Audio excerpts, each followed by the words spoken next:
नमस्कार, नाम विशाल राजपूत। बर्तमान तारिखत आपुनी यदि एटा ভাল উপাৰ্জন বিচাৰি আছে আৰু আপোনাৰ হাতত কোনো এটা অপশ্যন নাই, তেন্তে মই আজি এটা বিজনেছৰ ওপৰত কথা পাতিব পাৰিম, যিটো বিজনেছ ডালাছৰ পৰা 1978 চনত ষ্টাৰ্ট হৈ আজি 45 বছৰ ধৰি 160খন দেশত চলি আছে।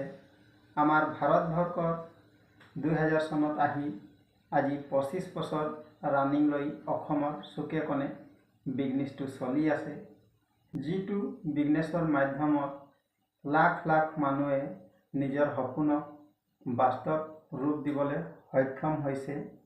যদি আপুনি সঁচাই বিচাৰে তেন্তে মোক এবাৰ যোগাযোগ কৰিব, মই নিশ্চয় আপোনাক সহায় কৰিম। ভিডিঅ'টো ভাল লাগিলে লাইক কমেণ্ট নিশ্চয় কৰিব। Thank U.